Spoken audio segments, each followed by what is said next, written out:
Та бүхэнд баярлалаа. Тэгэхээр түрүүн бид бас мэдээллийнхаа хөтөлбөрөөр үзэгч та бүхэнд хүргэжсэн. За түргэн олонний сүлжээ хоолнд орсон иргэд бас хоолны хордлогонд орж эмнэлэгт хүрэгдэж за зарим нь бас гэр бүлээрээ орсон учраас бага насны хүүхдүүд ч байсан гэсэн ийм асуудал дэгдээд байна. Тийм учраас ер нь юу болоод байгаа юм? За манай улсад бас хүнсний аюулгүй байдлыг одоо хамгаалах, сахиулах тал дээр мэргэжлийн байгууллагууд ямар оролцоотой яаж уялдаатай хамтран ажилладаг юм бэ гэдэг сэдвээр бид энэ удаад ярилцах болно. Тийм учраас студид дээр ирсэн зочтой үзэгч та бүхэнтэй танилцуулъя. Мэргэжлийн хяналтын ерөнхий газрын эрүүл мэндийн хяналтын хэлтсийн дарга Баяр болд манай студид ирсэн байна. Улаанбаатар хотын захирагчийн ажлын албаны хүнс худалдан үйлчилгээний хэлтсийн хоол үйлдвэрлэл үйлчилгээний хариуцсан мэргэжилтэн Бадмаа мөн манай студид ирсэн. За шударга өрсөлдөөн хэрэглэгчийн төлөө газрын хэрэглэгчийн эрхийг хамгаалах газрын дарга Цэрэн Дулам гэсэн ийм бүрэлдэхүүнтэйгээр үзэгч та бүхэнд өнөөдөр манай нэг сэдвээр нэвтрүүлэг маань хүрэх юм аа. За цаг зав гаргаж манай студид ирсэн та нартай баярлалаа. За тэгэхээр эхлээд юу болж байгаа тухай бүгдээрээ ярьцгаая. За энэ мягмар гараг буюу энэ сарын 12-ны өдөр KFC гээд түргэн олонний сүлжээ газрын зайсан дах салбарт хоолнд орсон хүмүүс бүгдээрэнд нь одоо хоолны хордлогын ижил шинж тэмдэг илрээд байгаа учраас эмнэлэгт хандсан. Зарим нь одоо халдварсан судлалын үндэсний төлөвтэй байна. За яг энэ цаг мөчөөс мэргэжлийн хяналтын байгууллагаас болж байгаа үйл явдалтай холбоотой бас хэвлэлийн баг хурлыг хийж байгаа. Тэгэхээр ер нь юу болоод байна гэдэг эхлээд хүргэе. За бидний үзэгчтэй өгсөн мэдээлэл бол нэг 37 орчим иргэн халдварчин судлалын үндэсний төвд одоо хоолны хордлоготой төстэй шинж тэмдэг илэрч үзүүллээ. За энэ бол цусан суулга өвчин үүсгдэг төрлийн нян одоо тэднээс илрээд байна гэсэн ийм зүйлийг бас ярьж байна л та. За анх яг энэ хоолны хордлого халдварын с жигтэй тохиолдолд талаар мэргэжлийн хяналтын байгууллагт мэдээлсэн байдаг. За тэгээд энэ мэдээллийн дагуу манай байгууллагаас бас халдвар төвчин судлалын үндэсний төв нийслэлийн мэргэжлийн хяналтын газартаа мэдэгдээд бас энэ хяналт шалгалт хамт судалгааны ажлуудыг эхлүүлсэн байдаг. Одоогийн ерөнхий хийгдэж байгаа ажлын зүгээс бол манай нийслэлийн мэргэжлийн хяналтын газар тэр дотроо яг энэ KFC-ийн салбар байрлалд хан уулд өргөдөх мэргэжлийн хяналтын хэлтсийн холбогдох байцаагчдын бүрэлдэхүүн бол ажиллаж байгаа. Энэ дээр бас юунд тухайн салбар дээр бол хяналт шалгалт хийгээд холбогдох дээж шинжилгээнүүдээ авсан шинжилгээ хийгдэж байгаа. За мөн бас энэ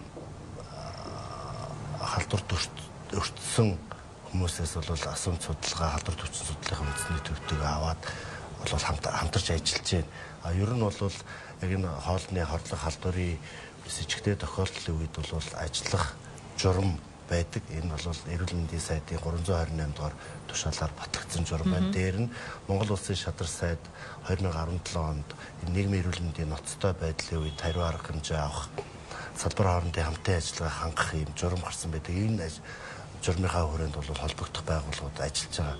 Ер нь энэ хоол хүнсээр дамжих өвчний энэ с жигтэй тохиолдлын үед яг халдвар төвчин судлалын үндэсний төв толгоолоод бусад холбогдох байгууллагуудыг энэ удирдах бол ажиллах ийм зохицуулт байдаг. Тэгээд хамгийн гол нь яг энэ с жигтэй тохиолдлын үед мэдээллээ бүрэн солилцоод яг энэ тандалтуудыг маш үнэн зөв бодиттой бол хийх шаардлагатай байдаг. Халдварчин судлалын үндэсний төвөөс өгч байгаа мэдээлэлээр болохоор за тус төвд ирж одоо хоолны хордлогын шинж тэмдэгтээ ирж эмчлүүлсэн иргэдийн 20-оос нь одоо яг ижил төрлийн ням буюу шигела за тийм нян илэрсэн гэж байгаа. Энэ тухайн одоо дахиан буюу те махан дагуулгагддаг ням байгаад байна уу? Аль эсвэл тэнд ажиллаж байгаа хүмүүс ч юм уу те одоо юу гэдэг нөгөө хүнээр дамжиж халддаг ийм төрлийн ням байгаад байна. Тэгээ яг эцсийн бид нар бол яг батлагдсан, нотлогдсон онш шинжилгээний хариун дээр бол үндсэлж үнэлгээд үнэлтээ өгдөг мэргэжлийн хяналтын байгууллага. Яг халдвар төвчин судлалын үндэсний төвөөс мэргэжлийн хяналтын байгууллагт бол яг одоо яг өвчтнөөс одоо авсан шинжилгээгээр яг юм шигэл блекснэрээ илэрсэн байна гэсэн бол хариу албан ёсоор ирээгүй. Ерөнхийдөө өөрөөс чинь би бол энийг бол дуулаад явж байна. Ер нь бол шигэл блекснэр буюу энэ бол цусан суулга гэж манайх ярьдаг. Дизентери гэж ярьдаг өвчний үүсгэгч байгаа. Энэ бол ямар нэгэн өвчтөе хүнээс энэ ахуйн хавьтлын замаар хүнс бохирдох замаар бол энэ халдварладаг ийм эзний халдварт өвчин бол байдаг. Яг хоёулын дээл хэрэгсүүдээр гарцсан байлээ л дээ. Өсвөтийн бас танил судалгааны албаны дарга Амсалмаа ингэж ярьсан байсан. Яг тухайн хоолноос хордсон эсхийг нь тэгвэл яг хизээ яаж тогтоох юм бэ? За хүмүүс хордлого авсныг тогтоочлоо тий. Гэхдээ яг тухайн өдөр одоо жишээлбэл хөсөөтийнхний ярьж байгаа болохоор сүүлийн 3 өдөр идсэн хоол хүнснээс нь асуумж маягаар авч байгаа гэж байгаа тий. Тэгээд тэр идсэн хоол хүнсийг нь бас шинжилнэ гэсэн юм яриад байна л та. Жишээлбэл тэр хариу нь бол маш удаж иж гартай байна. Яагаад энэ хариу ингэж удаж иж гартай? Тий. Ер нь юм байгаа.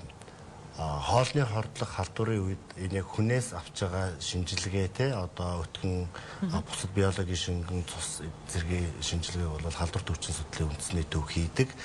За бусад одоо тухайн үйлдвэр үйлчилгээний орчноос авсан, ахуй орчноос авсан арчтас хүнс бусад хүнсний түүхийг бүтээгдэхүүнээс авсан шинжилгээг мэргэжлийн хяналтын байгууллагын лаборатори хийдэг.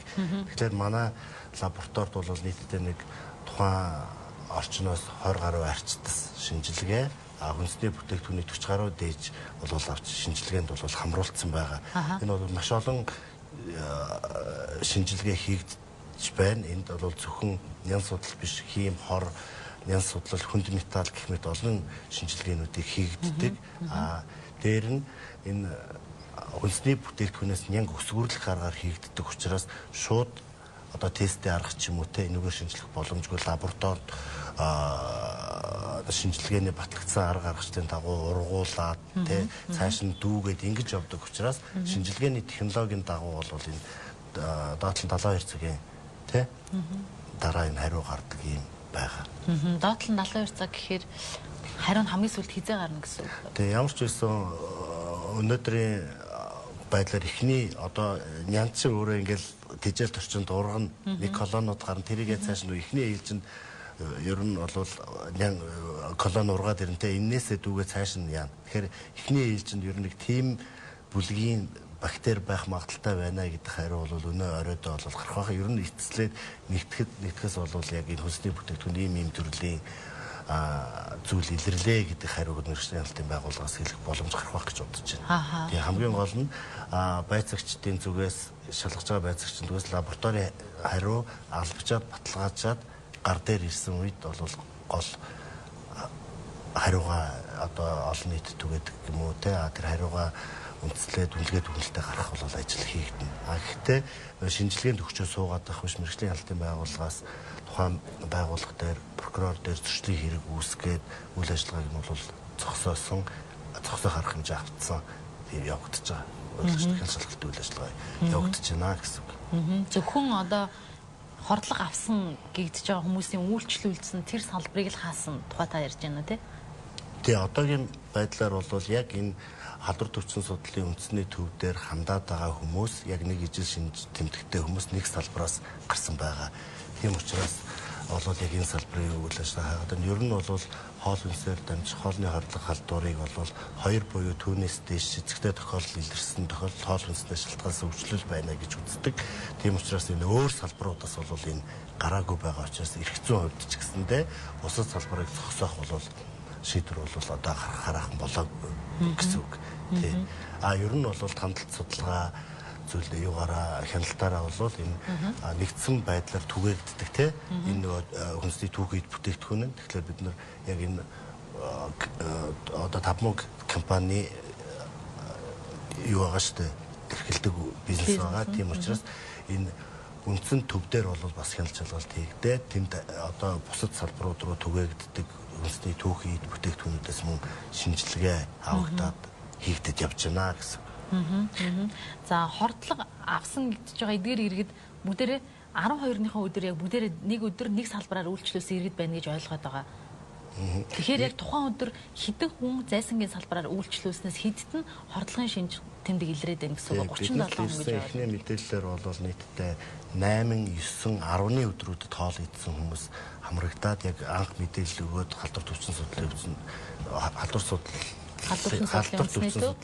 үндэсний төв дээр 16 хүн бол ирээд эмчилүүлсэн байдаг. Одоогийн сүүлийн мэдээлэлээр бол 37 хүн хэвтэж байна гэдэг байгаа. Дээр нь бол энэ таналт судалгааны тухайн өдөр үйлчлүүлж ирсэн хүмүүсээс асууж аваад 80 гаруй хүмүүс асууж авсан байгаа. Тэгэхээр бас хүмүүс нөгөө ирээд үзүүлж байгаа хүн болгоныг энэ хоолны хордлого халдвар авсан байна гэж ойлгоод нөгөө таналт хийсэн хүмүүсийн тоог халдвар авснаар их ойлгоод ах шиг байлээ. нийгэмд бас тийм мэдээлэл явагдаад байна. Тэгэхээр одоогийн байдлаар яг 37 хүн бол эмнэлэгт хэвтэж эмчилүүлж байна. За хоолны хордлогын халдвар нөгөө шинж тэмдэг илэрсэн бол нэг 45 хүнд нь бол шинж тэмдэг бол байна те. Гэхдээ энэ бол заавал эмнэлэгт хэвчлэлтэн эмчлэх шаардлагагүй гэрээр эмчилүүлэх боломжтой гэж үзэж халдвар төвчний үндэсний төвийн бол гаргаж явсан байгаа. Яг 37 хүн бол хэвтэж байна, эмчилүүлж байна гэсэн юм мэдээлэл бол бидэнд өгсөн байна. Ааха. Нийт тэгэхээр 80 хүнтэй холбоотой гэсэн үг үү? Яг тухайн өдөр одоо хордлого авсан өдөр үйлчлүүлсэн 80. Тэгээ би гэхдээ одоо яг нөгөө мэдээлүүд сайн баталгаажаагүй байна л да. Гэхдээ одоо яг ингээд өчтөр халдвар төвчний судлалын үндэсний төвөөс мэдээлсэн ийм болсон ирж үзүүлээрэ хандаарай гэдэг те. Бас нийгэм сошиалор түгээсэн учраас бас тухайн өдрүүдэд энэ салбараар үйлчлүүлсэн эсвэл өөр бусад салбараар үйлчлүүлсэн хүмүүс болоод нэлээд ирж үзүүлж байгаа юм болов уу гэсэн тийм зүйл харагдсан. За хэрэглэгчд одоо юу гэдэг хоол идгэж тэнд орчоод хордлого авчаад байна шүү дээ тий. Тэгэхээр энэ тохиолдолд яаж ирэх ашиг нь хамгаалах вэ? Магадгүй энэ танаа байгууллагт гомдол очсон уу хэрэглэгчдээс? Танаа байгууллага энэ дээр яаж ажиллаж байна? Тэгэхээр 2 сарын 1-ээс 2 сарын 15-нд бид нар бас 47 хоног нэлээд урт амралтаа байлаа шүү дээ тий. Энэ өдрүүдийн хувьд бол манай хэрэглэгчийн мэдээлэл 1284 төв гэж байдаг. Та бүхэн мэдж байгаа утсаар үгүй юм уу тийм ээ бичгээр бүх одоо урлагийн хомлыг хүлээж авдаг төв байгаа. Төв дээр бол 77 хандлт ирсэн байна. За 77 хандлтаас бол жижиглэн худалдаатай холбоотой хандлт, за мөн харилцаа холбооны салбартай холбоотой хандлтууд бол илүү одоо дамбуу байсан байна. Харин одоо юу гэдгийг яг энэ KFC-ийн хордлоготой холбоотой гэдэг юм уу? Тийм одоо гомдол ирсэн тохиолдол байхгүй байна. Гэсэн үедээ боловч хэрвээ одоо юу гэдгийг энэ чиглэлээр тухайн одоо иргэд хэрэг тийм ээ гомдол гаргах юм бол бас бид нар яг тодорхой хэмжээгээр хариуцлага хүлээлгэх тэр чиглэлээр бас ажиллах хэм боломж олцоо байгаа. Хуулийн хүрээнд. Учир юу вэ гэхээр тухайн одоо юу гэдгийг үйлчлэгээ үзүүлж байгаа байгууллага бол хэрэглэгчийг чанаруулан тийм ээ стандартын одоо тэр аюулгүй шаардлагыг хангасан бараа бүтээгдэхүүнээр үйлчлэгээр хангах үүрэгтэй. Энэ үүргээ хэрвээ биелүүлээгүй байх юм бол хэрэглэгчийн эрхийг хамгаалах тухай хуулийнхаа дагуу хэрэглэгчийн эрхийг хамгаалах одоо үйл ажиллагаа бол бидэнд бол байгаа. Гэхдээ биднэрт бол хэрэглэгчийн эрхийг ямар одоо үндсэн дээрээс одоо хамгаалах вэ гэхээр хоёр одоо бас асуудал байна л да. Яг энэ одоо кейс дээр гэдэг юм тохиолдол дээр бол нэгдүгээр эрүүл мэндийн байгууллага тухайн иргэд тийм ээ гэдэг одоо хоолны хордлогын улмаас эрүүл мэндэд тодорхой одоо юу гэдэг хор холбогдол учирчээ тийм ээ тодорхой хэмжээгээр энд одоо юу гэдгийг асуудал үүсчээ гэдгийг бол баримт тодорхойгоор бол гаргасан байх хэрэгтэй. Хоёрдугаар гэх юм бол мэргэжлийн амлалтын байгууллага тухайн одоо ажлын байр тийм ээ тухайн тэр үйлчлэг үзүүлж байгаа газар дээр үнэхээр одоо юу гэдгийг эрүүл ахуйн одоо шаардлага хангаагүй ийм нөхцөл байдал дээр тийм ээ иргэдэд одоо хэрэглэгчдэд үйлчлэгээ үзүүлж байгаа гэдэг энэ нотлох баримт хэрэг байх юм бол бид бол одоо юу гэдгийг ханшилтаа хийх тухайн иргэний одоо гомдлыг бол барагдуулах юм боломж олцол хуулийн хүрээнд бол байна. Хэрвээ хэрэглэгч гомдол гаргахгүй бол хэрэглэгчийн эрхийг хамгаалах чиглэлд танах ажиллахгүй гэсэн үг үү? Тэгэж ойлгож болохгүй. Бид нар ч юм бол ийм шүү дээ. За хяншлагалтай ажил хийж байгаа энэ үйл ажиллагаа ч юм бол дөрвөн одоо үндслээр бол хийж байгаа шүү дээ. Нэгдүгээр одоо хэвлэл мэдээллийн байгууллагаар гарч байгаа одоо юу гэдгийг их сурвалжаар үндэслэж бас хяншлагалтай ажил хийж болно. За хоёрдугаарт бол бас одоо хэрэглэгчийн гомдлын дагуу за улсын байцаагчийн өөрийнх нь одоо өсөлтийн дагуу ч гэдэг юм уу. Хэлмэшлэнгийн одоо үндслүүдээр бид нэр одоо гомдлыг бол барагдуулж байгаа шүү дээ. Хяншлагатай ажил хийж байгаа.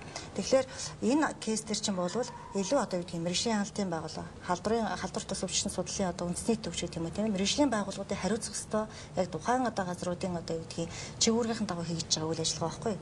Хэрвээ бид нар одоо юу гэдгийг хэрэглэж байгаа эрхшийг хамгаална одоо хяншлагатай ажлаа хийнэ гэх юм бол энэ байгууллагуудаас нь шууд уялдаа холбоотой. Энэ байгууллагуудын одоо юу гэдэг лабораторийн дүгнэлт байдаг юм уу? Бусад одоо холбоотой материал үндэслэж ээж бид яах вэ?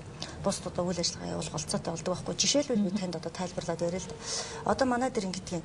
За энэ бараа бүтээгдэхүүн бол бараа бүтээгдэхүүнээс гинт тавьжсэн ч одоо ус гараад ирлээ гэдэг ч юм одоо ингээ хоолоо идэж байгаа хэвчээ тэ. Эсвэл нь одоо юу гэдгийг лаазалсан бүтээгдэхүүн дотроос гинт одоо энэ сонио амтан гараад ирлээ ч гэдэг юм уу. Ийм асуудал гардаг юм. За энэ чиглэлийн өргөл гомдлыг бид нар яаж барагдуулдаг вэ гэхээр мэргэжлийн хяналтын газар байдаг юм. Тухайн дээр одоо лабораторийг одоо хариуцж байгаа байгууллагууд дээр нь гэдэг юм уу тийм ээ. Энэ одоо өргөл гомдлынхаа асуудлыг тавиад тухайн дээр бараа бүтээгдэхүүн шинжилүүлэх эсвэл одоо юу гэдгийг тийм холбогдох одоо нотлох баримтыг бүрдүүлэх энэ ажлыг бол зохион байгуулдаг. Тэгэхээр зэрэг бидний үйл ажиллагаа гэдэг чинь хэрэглэгчийн эрхийг хамгаалах үйл ажиллагаа гэдэг чинь нэг талаасаа бол хэрэглэгчид утгаараа одоо бүхэл одоо салбарт үйлчлэх хэрэгтэй юм шиг болж ирээд нөгөө талаасаа бол маш олон байгууллагуудын хамтын ажиллагаа шаардж идэг ийм үйл ажил гэдэг юм аа. За ерөнхийдөө бол та нэг үндслүүдэд хэлж дээ ийм дөрвөн үндсэл байгаа гэдэг. Нэгдүгээр тэгэл мэдээллийн байгууллагаар гарсан гэж. Одоо жишээлбэл хилмидээлийн байгууллагуудаар гараад ийн шүү дээ тий. Олон нийтийн түргэн хоолны сүлжээгээр хоолнд орсон хүмүүс хордлогонд орчлоо гэд. Тэгэхээр энэний мөрөөр магадгүй танайхыг ажиллаж байгаа хэсэг дээр л тайлбар сонсох гэдэг юм л та. Тэгэхээр зэрэг би бас ажиллаж бэршийн хяналт ерхий газар гэдэг юм халдвар төвчөө үндэсний судлалын төвийн ингээд хашилгалтын ажил нь орчихсон байж бидний одоо нотлог баримт энэ дүгнэлт бол биднэрт бол маш чухал. Энэ дээр тулгуурлаад жишээлбэл ингэж болно шүү дээ. Одоо яг ингээд хуулийн хэрэглээнийхээ хувьд авч үзэх юм бол зуршлын тухай хуулийн дээр одоо бэршийн хяналт ерхий газар тодорхой хэмжээр тий энэ чиглэлийн одоо гэдгийг зуршлыг арилгуул хариуцлага тооцох одоо ийм одоо юу байж болно тийм үү? Асуудал байж болно. Гэтэл эргээгээд манай дээр ч гэсэндээ яг энэ одоо барааны чанар стандарттай холбоотой энэ аюул байдлыг хангаагүйгээс болоод хүний тийм хэрэглэгчийн одоо амнаас эрүүл мэндэд хэрэг хохирол учирсан бол бас хариуцлага тооцоолохоор заалт өгдөг. Тэгэхээр манай хоёр байгууллага энэ хоёр салтаа аль аль нь яг хэрэгжүүлэх болцоотой. Ухаандаа юу гэдгийг өмнөх одоо хуулиар бол жишээлбэл нэгнийхээ одоо орчихсан одоо нэгнийхээ тавьчихсан байгаа одоо торгуул шийтгэр дээр дахиж давхардуулж болохгүй гэдэг юм уу тийм ээ төрийн байгууллага төрийн хяншилгалтын байгууллага тэгж болохгүй гэж байдаг байсан бол одоо бол бид нэр бол яг давхар байдлаар бол бас өгөх юм боломж олцоо байгаа. За ер нь жигдээ одоо энэ түргэн хоолны сүлжээ Монгол биш шүү дээ. Дэлхийн 100 гаруй улс оронд байгаа. Тэгээд ялангуяа хүүхдүүд одоо идэх маш дуртай тий.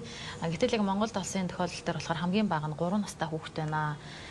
3 настай хүүхдийн хордлогын шинж тэмдэг илэрсэн байдалтай ирсэн гэдгийг бол халдварсан судлалын үндэсний төвөөс өнөөдрхэн бас ярьсан байсан. Тэгэхээр энэ тохиолдолд жишээлбэл гадны улсадаас гарч исэн юм байна. Бид бас өглөө мэдээгээр харж илаа. За Австралид юм болж исэн байхын, Хятадд болж исэн байхын, Энэтхэгт болж исэн байхын.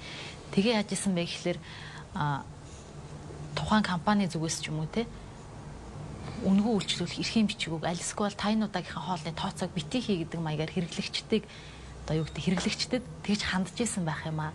Тэгэхээр энэ хандлага чи өөрөө бас байж боломгүй шүү дээ. Тэг хүн хоол идэх гээд орсон хүн юу гэдэг дахиад хоолноос нүт гараад ирэхэд та дахиад манад өнгөө хоол идэрэ гэдэг бол тухайн хэрэглэгчийг аимшигтайгаар дормжилж байгаа юм л тохиолдол шүү дээ. Тэгэхээр манад болохоор худалдан үйлчилгээний одоо хоолны түргэн хоолны бизнес яаж яваад байна те.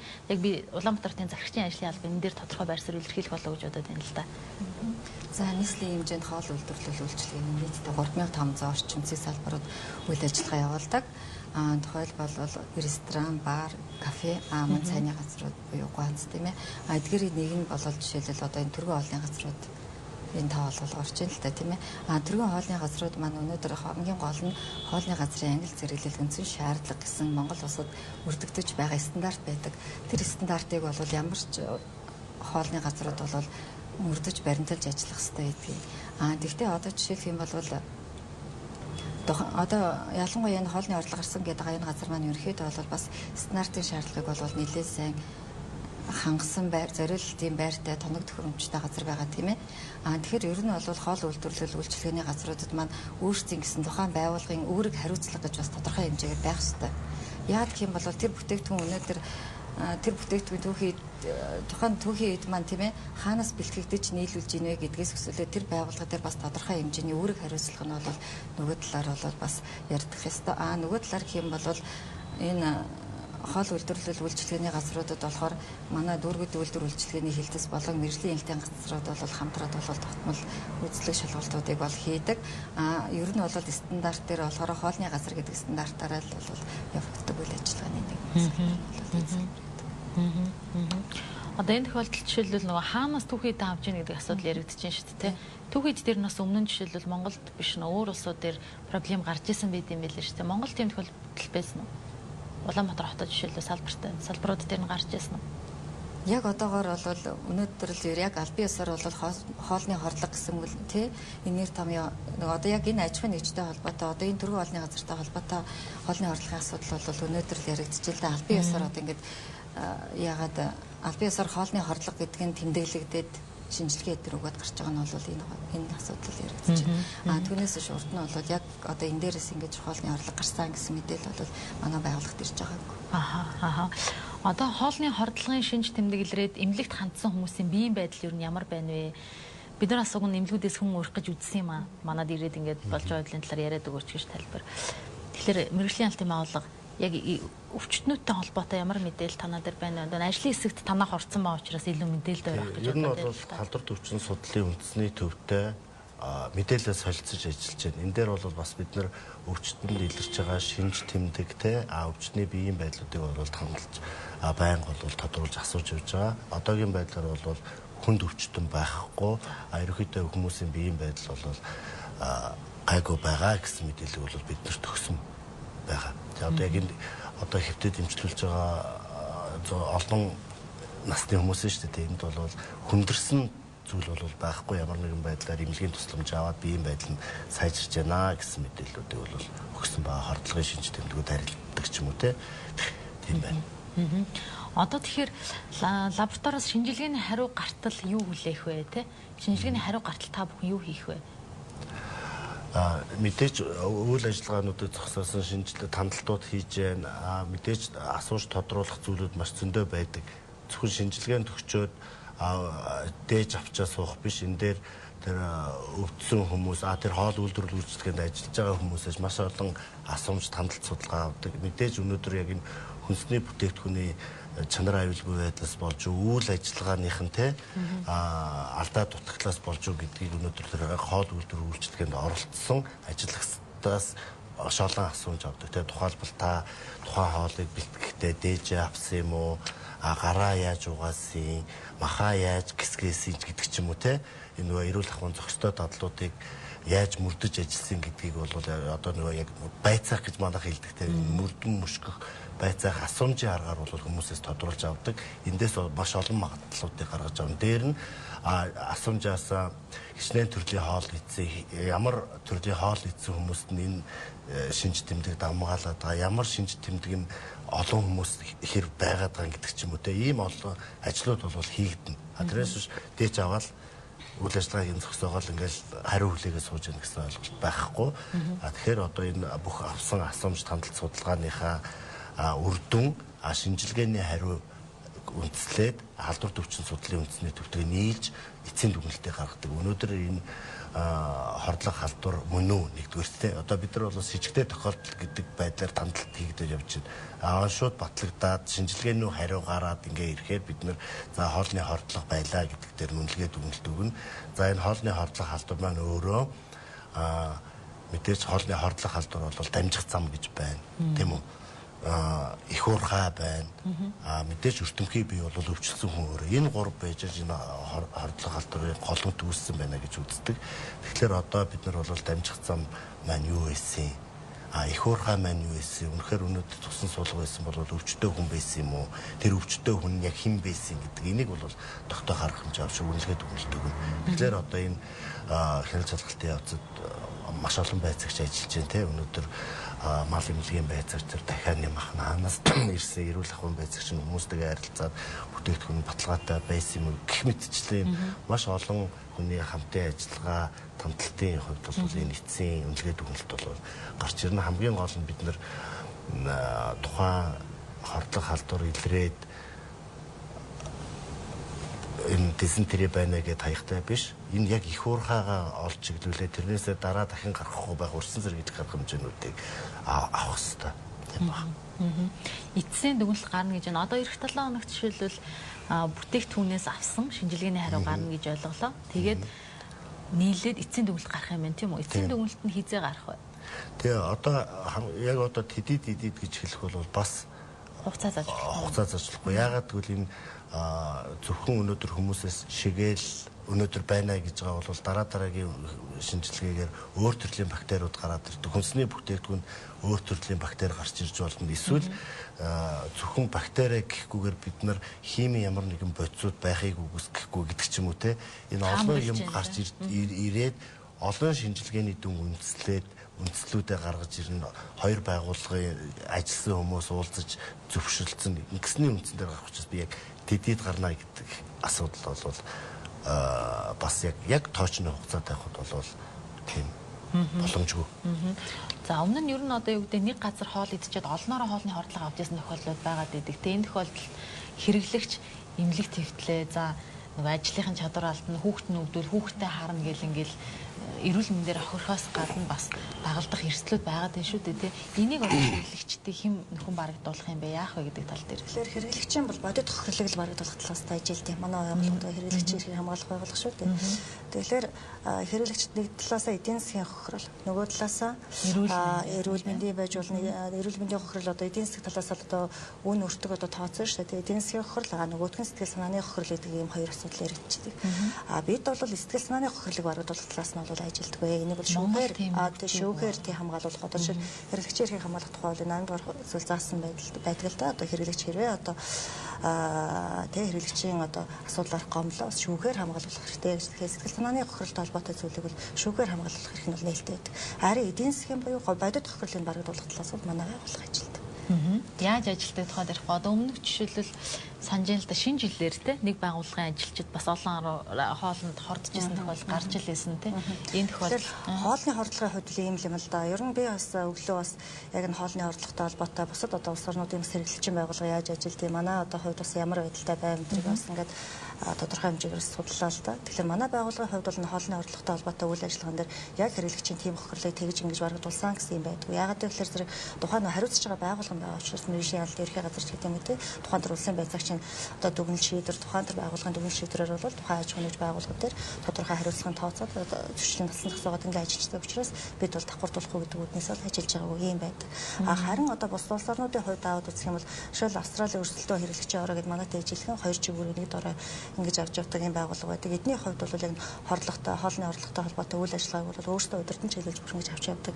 Ийм одоо ийм дүрм журм байдаг юм байна л да. Манай саяхан Баяр дарга ирчин дээр яг ийм одоо нөхцөл байдалд бас авч хэрэгжүүлэх хэрэгтэй юм ажиллахтай журам энэ төр байдаг. Шадар сайдын өдөртөмжийн даваагаа ярьжсэн. Яг энэ өдөртөмжийг бол хэрэглэгчийн байгууллага ингэж авч ингэж хэрэгжүүлдэг. Бас энэ KFC-тэй холбоотой ийм бас асуудлыг шийдэжсэн.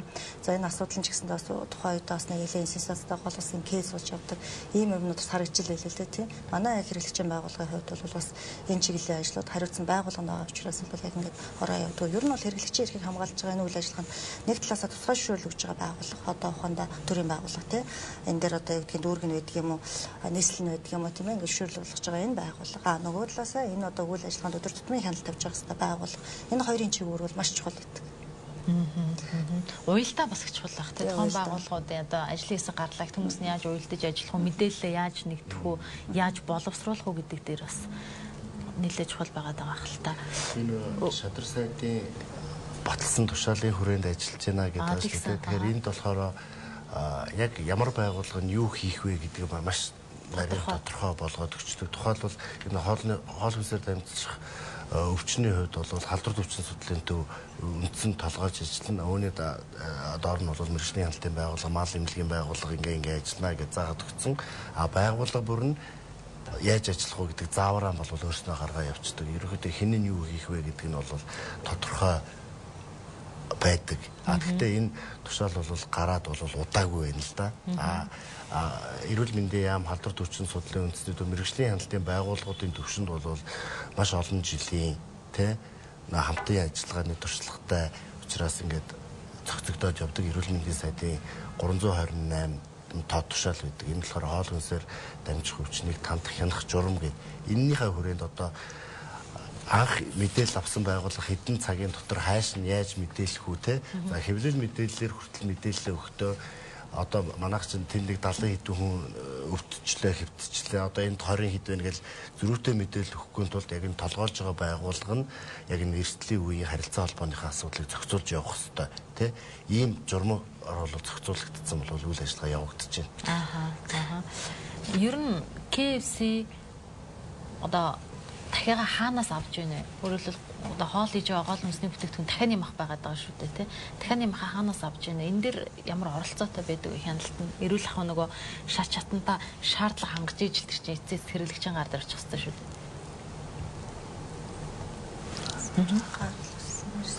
Ер одоо манайх л хариулах гэдэг нь тий. Ер нь бол импортын дахиад хэрэгэлт юм байна.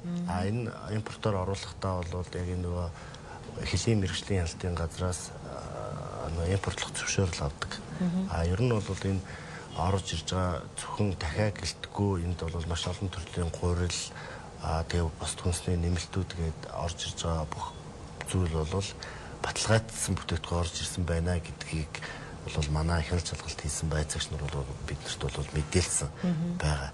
Гэхдээ энэ ер нь бол яг энэ сүлжээ ресторануудын ханган нийлүүлж байгаа нэг л юу байгаа шүү дээ. Эднийх бол яг энэ ханган нийлүүлэлт эдгээр нь бол өөрснөө бол тогтцсон олон улсын стандарттай орж ирсэн бүтээгдэхүүнүүд нь бол хэлийн мэргэжлийн хяналтын байгууллагаар хянагдаад тодорхой зөвшөөрлөлтөөр бол орж ирсэн бүтээгдэхүүнүүд байдаг. Гэхдээ өнөөдөр хадгалалт тээвэрлэлтийн явцад бохирдсон байх бол нөхцөл байж болно шүү дээ, болцсохгүй тийм. Энийг нотлох зорилгоор өнөөдөр бид нар хяналт шалгалтаа хийгээд бүтээгдэхүүнүүдээс нь дээж аваад дахиандаа байж уу, гуриландаа байж уу, хүндээ байж уу гэдгийг л өнөөдөр тогтоохгүйл манайхан бол ажиллаж байна.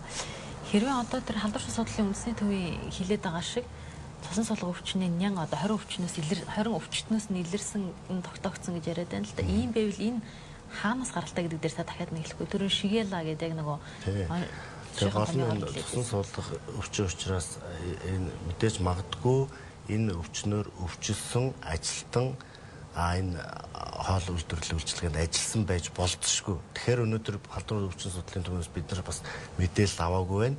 Тэнд ажиллаж байсан ажиллагчдаас бас шинжилгээ авч байгаа тийм. Өнөөдөр хамар залгуур өтгөн нянтекчийн шинжилгээнүүдийг бол тэндээс бол авсан байгаа. Энэ бас мэдээлэл бол бид нар бас ирээгүй байна. Тэгэхээр олон шинжилгээний хариуны нийлмэл цогц байдлаар нь үнэлгээ дүгнэлт өгч ижил юунаас болов гэдэг шалтгааныг л тогтооно.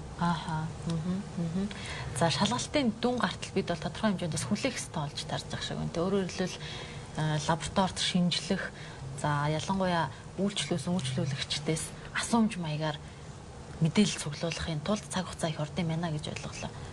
Тийм. Ер нь бол тодорхой хэмжээний цаг хугацаа шаардна. Гэхдээ бол энэ дээр аль болох хурдан түргэн хугацаанд шалтгаан нөхцөлийг тодруулна. Гэхдээ бид нар одоо ингээд төр зогсож байна гэдэг биш, энэ үүсч болох эрсдлээс урьдчилан сэргийлээд яг энэ хордлого халдвар гарсан голомтын үйл ажиллагааг тасган зогсооцсон байна тий. Одоо шалтгаан нөхцөлөө тодорхойлно. Яагаад тэгэхээр өнөөдөр бид нар энэ төрөнд үүсгэсэн байж болзошгүй газар дээрээ очиод үйлчлэгийг нь хаагаад дахиж өвчин нэмэгдэж гарахаас бол урьдчилан сэргийлээд зогсоочж байгаа гэдэг бол маш том ажил байгаа байхгүй юу? Хамгийн гол нь дахиж нэмж хүн өвдүүлэхгүй байх тал дээр арга хэмжээ авагдцаа гэсэн үг.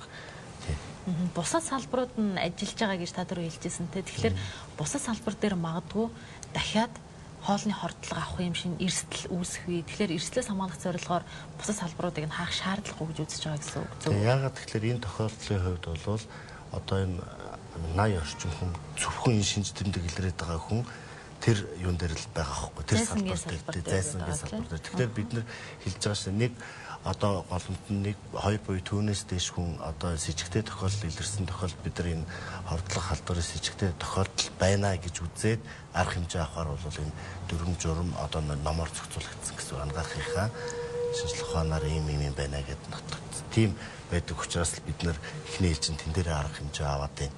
Тэгэхдээ бид нар ингээд шинжилгээнийхээ дүнг хараад үнэхээр их усүр дээр нь асуудал хэрвээ байх юм бол тий ингээд дараа чи арга хэмжээг шатараатаа бол аавна. Тэгэхээр одоо зөвхөн энийг зогсоочол гэж байгаа хяналт шалгалтын явцад байдал яаж ч өөрчлөгдөхийг бол үгүйсэхгүй. Тэгэхээр шинжилгээ судалгаа хяналт шалгалтаар авч олсон мэдээлэл дээр нь одоо халдвар төвчин судлалын төв дээр одоо олон хүн хандаад өөр салбараас тэр ирээд ингээ мэдээлэл ирвэл дараагийн шатны арга хэмжээ бол яг энэ салбарт адилхан аваад явна. Бид бас яг энэ мэдээг нь оруулахлаар нөгөө комент хэсэгт нь хүмүүс бусад салбар нь ингээ яга хэвэн ажиллаад байгаа юм бэ те. Нэгд ингээ өвчин гарсан бол бусад салбарыг нь ч гэсэн хааж болдоггүй мүү. Магадгүй энд нөгөө хүний оролцоо байгаа учраас бизнес яваад байгаа учраас цаана нь бас те ашиг сонирхол орцсон байх гэсэн юм хардлагатай комментууд нэлээд байсан л да. Тий, аливаа хордлого халдварын шалтгаан бол маш олон янз байдаг гэдэг шүү дээ. Зөвхөн хүнсний бүтээгдэхүүндээс тэнд үйл ажиллагаа явуулж байгаа тухайн салбарын эрүүл ахуйн нөхцөл, ажиллагчдын эрүүл ахуйн зохистой дадлаа хэвшүүлсэн байдал яг тухайн бүтээгдэхүүний хадгалалт, хамгаалалт тухай тий ижил төрлийн бүтээгдэхүүнийг 10 салбарт аваачаад тавилаа. Нэг салбарт нь нөгөө хөргөх төхөөрөмжөнд ажилтгүй ч юм уу эсвэл хөргөх төхөөрөмжөө хийгээгүй бохир орчинд хадгалсан зэрэг байдлаас болоод бас бүтээгдэхүүн бохирдох нөхцөлтэй. За халдвар төвчтэй хүн маань өөрөө бийцэх газарт ороод гараа угаахгүйгээр хүнсний бүтээгдэхүүнтэйгээ харьцаад ингээд явчвал тухайн бүтээгдэхүүн бохирдол тэр салбарт л үүсэх гэдэг шүү дээ. Тийм олон шалтгаан байдаг учраас одоо манай энэ телевиз үзэж байгаа хүмүүс ч гэсэн ойлгох байх гэж бодож байна. Мэргэжлийн хяналтын байгууллагаас нэгийг хаачаал хаахгүй нэ гэдэг бол ташаа ойлголтоо. Бүгд бол бас ингээд хараа хяналтанд орцсон. Бас бид нэр ингээд тандалт судалгааныхаа явцад бол ажлаа бол хийгээл явж байгаа гэж ойлгож хэрэгтэй. Одоо жишээлбэл юу гэдэг сайн хэлж штэ хадгалтын явцад одоо хадгалах горим нь алдагддаг ч юм уу эсвэл одоо салбарууд дээр харилцаа өөрөөр хадгалаад энэ дээр нөгөө стандартууд яригдах хэрэгтэй юм шүү. Энэ дээр нөгөө нэг ижил байна гэсэн стандарт мөрдөгдөх ёстой юм шүү. Хяналтыг одоо яаж тавьж ажилладаг вэ? За ер нь бол би түрүү хэлсэн шүү дээ тийм ээ хоолны газруудад болохоор хоолны газрын англи зэрэглэл үндсэн шаардлагатай стандарт байгаа. Тэр стандартыг дагуу зориултын байртай газруудад болгоод хоолны газрууд үйл ажиллагаа явуулдаг. Тэгэхээр тухайн хоолны газар маань тухайн бүтээгдэхүүнийг те агуулгатай хөргөвт хөрөмжөндөө хадгалсан юм уугүй юу тийм ээ гэх мэтчлэнгийн нэлээд наривчсан асуудлууд бол гарч ирэх нь бол тодорхой байна л да тийм ээ. Тийм учраас тухайн газруудад маань одоо жишээлх юм бол зориултын агуулгатай юм уу хөргөвт хөрөмжөнд хийж зэрэг яаж ажиллаж байсан тийм ээ. Мөн тэгээд цаашлаад боловсон хүчний асуудал хүртэл энэ дээр чинь нэлээд өргөн цар хүрээг хамарч яригддаг шүү дээ. Боловсон хүчин гэдэг нь өнөөдөр тэнцээ хэддгээр зэргийн тоогооч ажиллаж байсан тийм ээ. Тоогооч нар нь яг жинхэнэ мэргэжлийн тоогооч байсан уу, мэргэжлийн бус тоогооч нар байсан юм уу, эсвэл зүгээр нөгөө нэг тухайн сургагдаад авсан хүн байж нөгөө нэг бүрсийн тоогооч байсан юм уу гэх мэтчлэнгийн шалтгаанаас шалтгаад гих зэргийн шалтгаануудаас шалтгаалаад тухайн газруудын үйл ажиллагаанууд маань бол бас янз янз тоглолцсон ажиллагаа явагдсан байж болно л доо. Ерөнхийдөө одоо төргөн хоолны газруудыг ингээд Монголд олноороо нэгдэж байгаа тий. Олон улсын сүлжээнүүд ингээд ээлж дараалал нэгдээд байгаа. Гэтэл барууны улсууд ч гэдэг юм уу улсуудыг харахаар аль болох төргөн хоолноос татгал зээ тий. Шинэ фрэш хоол хэрэгэлцгээч гэдэг юм уу аль болох энэ битгий орооч энэ нөгөө тархалтай энэ нөгөө өвчлөлийн гол их үсэр болоод байна гэсэн ийм мессежүүд бас яваад байгаа шүү дээ тий. Тэ юу гэж боддог вэ нахаа. За хэрэглэгчийн яг байгууллагын зүгээс бол мэдээж хэрэглэгчдүүд өргөн сонголт авах хэрэгтэй тийм. Энэ дээр одоо яг өргөн сонголтын дээрээс харин тулгуурлаад өөрийнхөө хэрэгцээтэй бараа бүтээгдэхүүн чанар стандартын шаардлага хангасан ийм бүтээгдэхүүнүүд л үйлчлэх хэрэгтэй л гэсэн ийм л байдалтай байна. Гэхдээ ер нь ингээд дэлхийн нийтийн чиг хандлага ч гэдэг юм уу бусад улс орнуудын ерөнхийдөө хэрэглэгчийн боловсролын одоо чиг хандлагыг харах юм бол бас эрүүл мэндийн боловсрол бол маш их одоо бас сайн байгаа гэдэг юм уу тийм. Сүүлийн үед бол нэлээд одоо дээшилж байгаа ийм юмнууд бол хандлагууд харагдж байна. Нэг ялангуяа одоо эрүүл хүнс гэдэг энэ ойлголтыг яг хэрэглэгчдэд яаж ойлгуулах вэ? Хаяа шилжилтэн дээр ямар одоо шинжилгээг бий болгох вэ? Нөгөө талаасаа одоо эрүүл гэж яригадаад байгаа энэ зүйлд чинь ямар төрлийн хүнсний бүтээгдэхүүн орох вэ? Ямар төрлийн одоо хүнсний бүтээгдэхүүнээс нь татгалзах ёстой юм бэ? Гэсэн энэ одоо хэрэглэгчийн боловсрол хэрэглэгчийн тэр эрүүл мэндийн боловсролыг бол маш сайн олгож байна гэсэн ийм ойлголт харагдж байгаа. Харин манай Монгол улсын хувьд бол нэг талаасаа бизнесийн байгууллага бол маш сайн хөгжөөд идэв. Хэрэглэгч бол орлогоосоо байд юм нөхцөл байдлаасаа байд юм шалтгаалаад хаягдсан ийм байдалтай байгаад байгаа юм аа. Тэгэхээр зэрэг энэ тал дээр бол яг хуу хэрэглэгчийн байгууллага бол бас хэрэглэгчийн боловсролыг дэвшлүүлэгч гэдэг юм энэ чиглэлийн бас чиглэл байгаа. Гэсэдээ боловч бизнесийн байгууллага ч гэсэндээ өөрийнхөө одоо үйл ажиллагааныхаа хүрээнд бас яг хуу хэрэглэгчийнхаа талаарх тодорхой хэмжээгээр мэдээлэл өгөх, ямар чиглэлийн одоо бүтээгдэхүүн худалдаж байгаа, энэ эрүүл мэндэд ямар үр нөлөөтэй ч гэдэг юм уу те. Энд чиглэлийн одоо мэдээлэлээр хангах ийм одоо бас өөрийнхөө нийгмийн хариуцлагаас ухамсарлаж ойлгож энэ чиглэлийн ажлыг бас хэрэгцээ шаардлага бол байна. Энийн ялангуяа бид нар бас энэ саяхан Сингапурын бас туршлагатаас ингээд өөрсдөө ажил хэргийн хүрээнд ингээд танилцаад ингээд явж байхад бол тэнд бол энэ эрүүл хүнсний асуудал бол нэг номер тавиад тэрний ялангуяа одоо хүүхдийн одоо сургуулийн насны ч гэдэг юм уу тийм ээ. Энэ нас хүүхдүүдийн одоо нэгдүгээр одоо хүнсний одоо хүнстэй хайрцаг сонголт хийх тэр одоо юу гэдгийг эрүүл мэндтэй одоо ээлтэй бүтээгдэхүүн сонгох чиглэлийн боловсролыг бол нэлээд олгож байгаа ийм хандлагууд харагдаж байна. Жишээлбэл одоо юу гэдгийг төргөн одоо мууддаг эсвэл одоо юу гэдгийг газтай ондонууд ч гэдэг юм уу тийм ээ. Эдгээр зүйл чинь бол одоо хүүхдийн болон ирээдүйн одоо таны одоо эрүүл мэндэд ямар хор уршигтай юм бэ?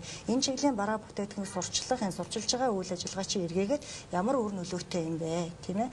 Энэ чиглэлийн бизнесийг хэрвээ эрхлээд авах юм бол цаашдаа ер нь танай бизнес ямар одоо үр нөлөөтэй бас болох вэ? Нийгмийн чиг хандлага ямар болж байна гэдэг энэ тал дээр бол нэлээд ойлгомжтой заадаг юм байна л да. Жишээлх юм бол ерөөсөө ийм эрүүл хүнс гэдэг ийм маш энгийн ийм шошгыг хэрэглэдэг юм байна. Тэрийг бол эрүүл мэндийг дэмжих хорооноос нь Сингапурын хорооноос олгодог. Хороо бол одоо өөрийнхөө одоо тусгай лабораторийнхаа үндсэн дээрээс одоо хөндлөнгийн лаборатори дээрээс тулгуурлаад тухайн хүнсний бүтээгдэхүүн өксвөл шүү дээ. Тухайн компани өксвөл одоо би одоо өөрийнхөө бараа бүтээгдэхүүн эрүүл хүнс эсвэл одоо юу гэдэг нь тодорхойлтыг чи авч хэрэглэгчтэй нийгэмдээ тийм ээ юм хэрэгтэй одоо ажлыг хэмээр байна гэж ингэж үсэх юм бол шууд эрүүл хүнс гэдэг тэр хаяг шүүл логогийн тавьдаг. Иргэд бол юу гэдгийг энэ бараа бүтээгдэхүүн бол одоо миний ямар тач байлаа гэдэг эрүүл мэндийн дээлт юм байна. Одоо жишээлбэл бид нар ч бас ингээд хаяг шүүлд ингээд унших гэхлээр тэр энгийн иргэн бол тэр болгон бас уншаад авах боломж болцоо байхгүй шүү дээ, тийм ээ. Юу мэрэгжлийн байгууллагууд нь л одоо энэ шимт хичээлийн тэгж шүү энэ чи хэрэгтэй юм байна эсвэл хэрэггүй юм байна ч гэдэг энэ талаас нь илүү тайлбарлаж ингэж ярьдаг болохоос яг иргэн хэрэглэгчид ойлголтоос хэцүү байдаг учраас энэ дээр нас тусалцаа зөвлөгөө өгсөн юм бас ажлын тэмдэг зохион байгуулдаг юм байна. Тэгэхээр бид бас энэ жил ер нь нэг хэрэглэгчийн боловсрол тэд дундаа одоо бидний өсвөр ирээдүй одоо хойч үе болсон хүүхдийнхээ боловсролоор хандсан ажлыг зохион байгуулъя.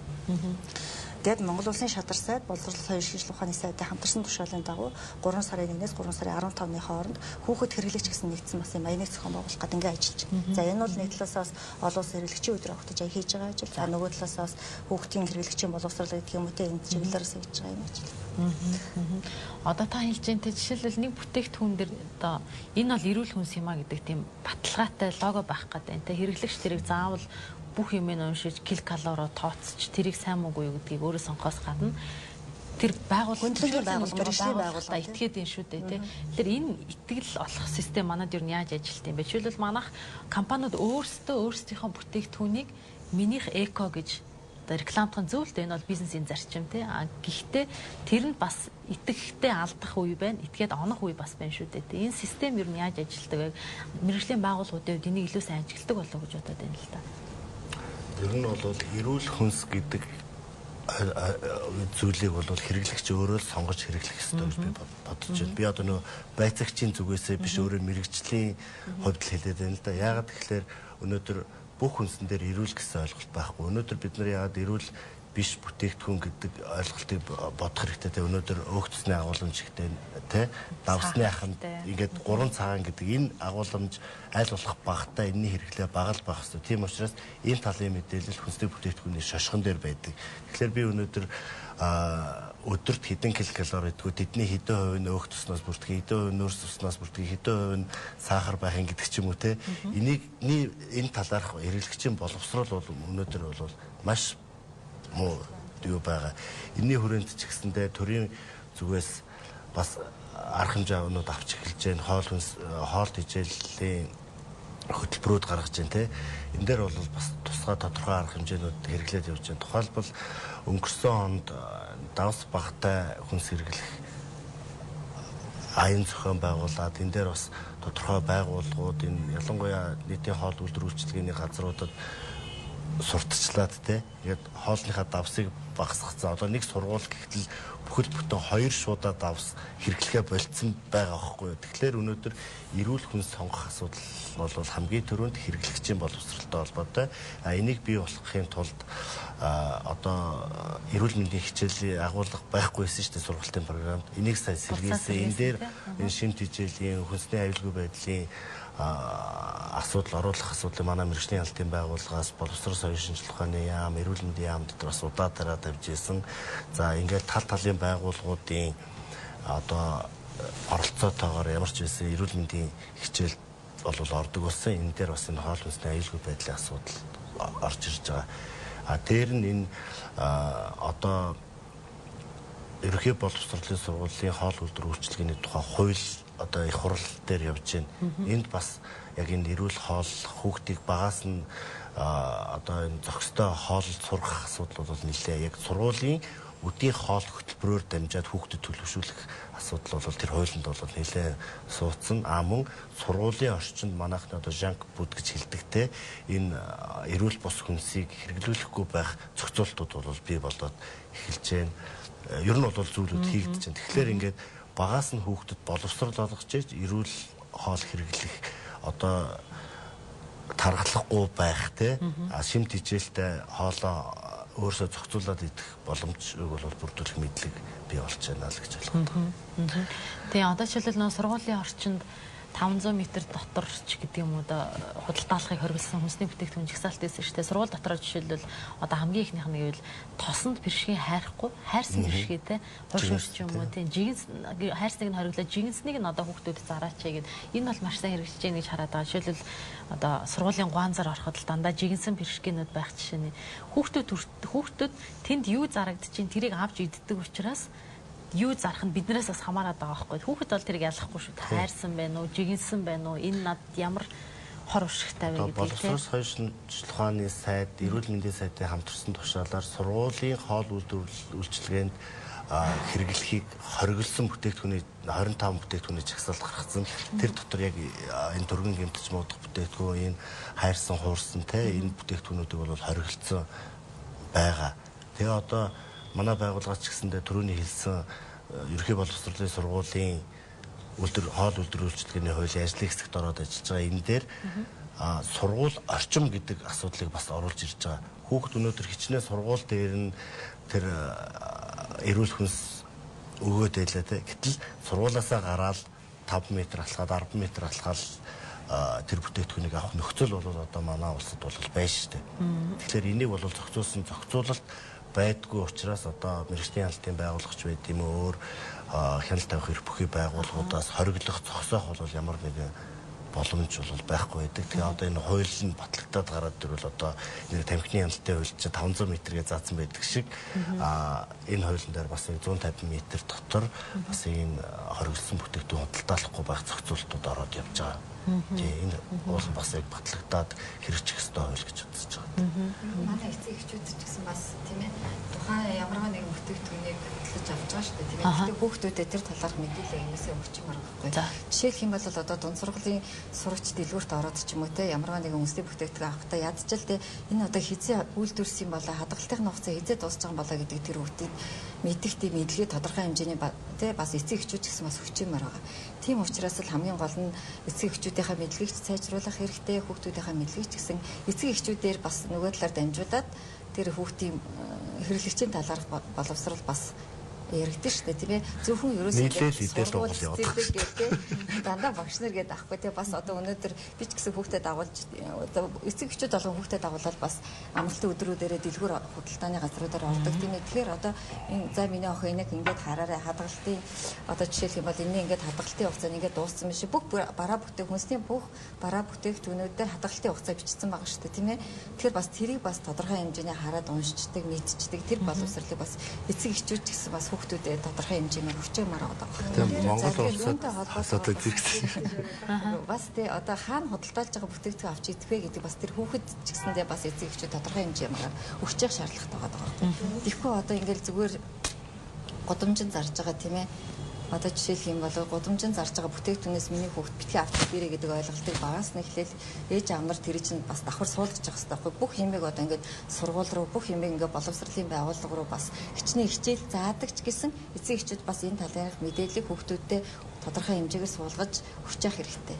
Үндэсний аюул байдлын яг үндсэн 3 асуудал байгаа байхгүй улс орон болвол мэдээж хүнсийг хангалтж явах хэрэгтэй хөрөлцөөтэй хэмжээгээр те дараа нь тэр хүнсний бүтээгдэхүүн түүхийд нь эрүүл аюулгүй байдлыг хангасан байх хэвээр 3 дугаарт нь яг одоо нутришн буюу шимт хичээлийн байдлын хувьд бол ийм зохистой байх хэвээр гэдэг. Тэгэхээр одоо монголчууд хангамжийн асуудал дээр бол бас одоо бид нэг 90-ад оны үеийг бодвол маш мундаг болсон сонголт маш их болсон. Энэ аюулгүй байдлын хувьд ч гэсэндээ бас те дэвшилттэй явж байна. Одоо ингээд нөө шимт хичээлээ яриад эхэлж байгаа гэдэг чинь бид нар бас хүнсний аюулгүй байдлыг алхам малхмаар бол сайжруулад бас дэвшилт байна гэдэг бол харагдаад байна л гэж хараад байна шүү дээ. Тэгэхээр сая би нэг давч дурдлаа шалтар сайдны боловсрол шинжилгээ ухааны сайд хоёрын хамтарсан тушаалын дагуу нэг хүүхд хэрэглэгчид аян зохион байгуулах гэж байгаа ч энэ аяны хүрээнд бол бид нар зохис ажил хийнэ гэж төлөвлөсөн байгаа л да.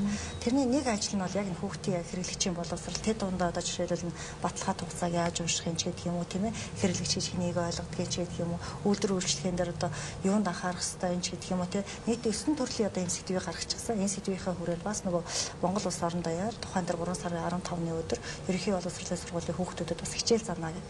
Ингээд төлөвлөд бас энэ чиглэлээр ингээд ажиллаа явж байгаа. Бас яг энэ ажлыг манаас ярьж байна. Тэгээд бас энэ тодорхой хэмжээгээр дэм тус үзүүлэх тийм ихэ бас нийгэмд бас хэрэгтэй шаардлагатай юм бас ажиллах юм байна л гэж байна. Аа.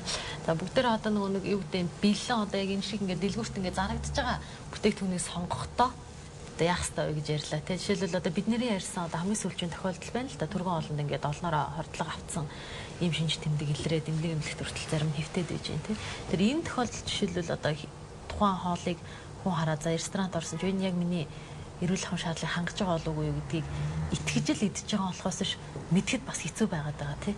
энэ тохиолдолд юу яаж мэдгүй хэрэглэгчид ямар боломж жишээлбэл байж болох вэ тэдний хараагүй анзаараагүй. Ер нь ийм байдаг шүү дээ. Манай хэрэглэгч нар ч гэсэн өөрөө бол хамгийн сайн хянагч байх хэрэгтэй байхгүй юу? Одоо үс байна, хялгас байна гэж ярьдаг те. Тэр чинь бол бас хяналт тавиад аюулгүй хоол хүнсээ сонгох нэг хэлбэр байхгүй. Зарим нэг хордлох халдварын үед бол тэр жоохон эвгүй үнэртэй байхаар нийтцсэн юм а тэгсэн чи би ингэчлээ гэдээ ирдэг байхгүй. Тэгэхээр өнөөдөр хүн яг одоо өөрт нь тааламжтай биш харахаас муудсан ийм зүйлийг бол хэрэглэхгүй байхад нь өөрөө тэн дээр орлого халдвараас хэрэглэх том алхам байхгүй. Нэг л нэгсцэн үнэртэй л муухай байсан. Тэгтээ би идсэн тэгсэн чи юм болчтой гэдэг юм гарч идэх. Тэгэхээр мэдээж өнөөдөр тэр худалдаа үйлчилгээ эрхэлж байгаа хүн за мэдээд биш те мэдхгүй өгсөн байлаа гэхэд хэрэглэгч өөрөө танаа эн чи ийм өндөртэй болцсон байна, үс хялгастай, яллаатай, шумуултай байна гэд өгөхөд тэр байгууллага эн чи юу лээ энийг бид хаанаас авлаа гэд ингээд цаашд олон хүнд энэ халдвар тарах нөхцөлөөс урьдчилан сэргийлэх нөхцөл бүрддэг. Тийм учраас хэрэглэгч өөрөө хамгийн том хянагч юм аа гэдгийг бол сайн ойлгох хэрэгтэй. Тэгээ манай одоо хэрэглэгчийн эрхийг хамгаалах тухай хууль дээр ч юм бол хэрэглэгчийн бас 5 үндсэн эрхийг дурдаад өгсөн байдаг. Тэгээд бас хэрэглэгчийн үүрэгч гэдэг юм тодорхой хэмжээгээр хариуцлагч гэдэг ийм зүйл байдаг үл дээ. Одоо яг үйлчилж байгаа хууль нэр. Тэгэхээр зэрэг хэрэглэгч болгоны өргөдөл гомдлыг хараад байхад тэнд бас нэг юм ажиглагддаг. Юу вэ гэхээр зэрэг хэрэглэгчийн бас нэг зарим тохиолдолд буруутай үйл ажиллагаа харагдаад байдаг байхгүй. Жишээлбэл одоо муудсан багт нь ч юм өнөр орцсон багт нь за яг гайг үздэгээ итцсэн юм ач гэдэг юм уу яг энэ шиг тодорхой хэмжээгээр тухайн дээр нөхцөл байдлыг бий болгох бас тодорхой хэмжээний өөрийн бас буруутай үйл ажиллагаанд ажиглагдаад байдаг. Ийм учраас хэрэглэгч бол энэ тухайн сонголтоо хийсэн бол үнэн зөв бодтой мэдээлэл авсан л бол тийм ээ бас яг өөрөөс өөр хариуцлагатай гэдгийг ойлгож явах хэрэгтэй байна гэж ингэж харагддаг. 16 оноос хойш ингээд гарсан хоолны хордох халдварын дэгдэлтийн дээр ингээд анализ хийгээд үзэхэд 23.5% нь гэрийн хордлого байдаг байхгүй юу? Гэртээ хүн одоо хоол хийж байгаа хорцсон. Энэ юу вэ гэхлээрэ өрхийн төвшөнд бас энэ үндэсний аюулгүй алдагдаад байна. Хэрэглэгч одоо тэр иргэд өөрснөө яг энэ эрүүл ахуйн зохистой мэдлэг байхгүй байна гэдэг зүйл харагдаж байгаа байхгүй юу? Хонсон хоолоо иддэг, хөргөчөнд хадгалдаггүй гэдэг ч юм уу те.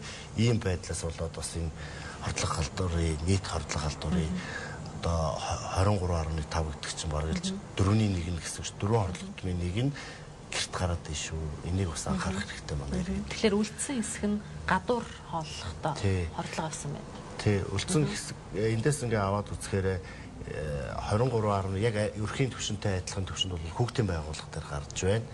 За хүнсний чиглэлийн байгууллагууд буюу одоо энэ нийтийн хоолны газрууд, зохион байгуулалттай арга хэмжээ, одоо ресторан байгууллагын хамт олноороо нөгөө баяр ёслол тэмдэглэг энэтэй холбоотой хордлого бол нийтдээ 53% эзлээд байгаа байхгүй юу.